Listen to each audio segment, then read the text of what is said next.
Hey everybody, it's Heath from DoMyOwn.com. Today we're going to talk to you about winter annual, summer annual, and perennial weeds. Winter annual weeds are weeds that germinate by seed. Usually they grow from fall through the winter time until early spring. They're usually dropping their seeds in the springtime to regerminate in the fall. Some examples of winter annual weeds are chickweed, dead nettle, henbit, and poana. In order to prevent winter annual weeds from germinating, you'll need to apply a fall pre-emergent. Since most winter annual weeds germinate around the soil temperature of 70 degrees, another good way to determine when to do your pre-emergent application is doing a soil reading.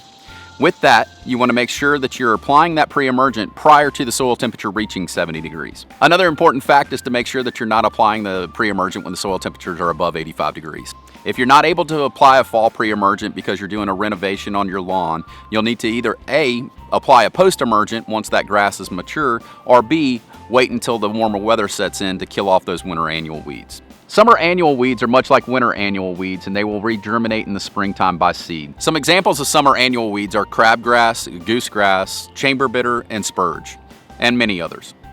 You'll also need to apply a spring pre-emergent to prevent summer annuals from germinating. You'll need to apply your pre-emergent in early spring, usually before your soil temperature reaches 50 to 55 degrees. Perennial weeds are weeds that are going to last for 2 or more years.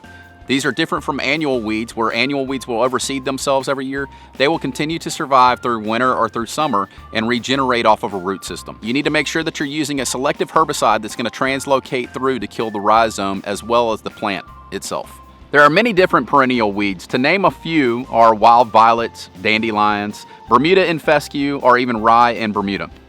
Another one is nutsedge. Nutsedge is something that'll start growing from a seed, but then quickly germinates and creates a rhizome to create new plants. If you've applied your pre-emergents on time, but you're still seeing weeds in the lawn, you'll need to apply a post-emergent to get control over those weeds. When applying a post-emergent application for perennial weeds or annual weeds, make sure that your lawn isn't stressed by disease, heat, or drought, or make sure that it doesn't have mower damage from being mowed too short.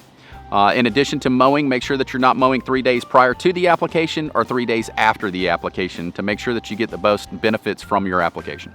If your lawn is completely covered with weeds, you'll need to do a blanket application for control. If you only have a few weeds here or there, you would do a spot application. If doing a liquid application, a spray indicator dye can be a very important tool. This will help indicate where you've sprayed and where you haven't, and may help you out when doing your applications. Some products may require the use of surfactant to get better control over those weeds. Thanks for watching this video. If you liked it, please click the like and subscribe button to check out our other videos.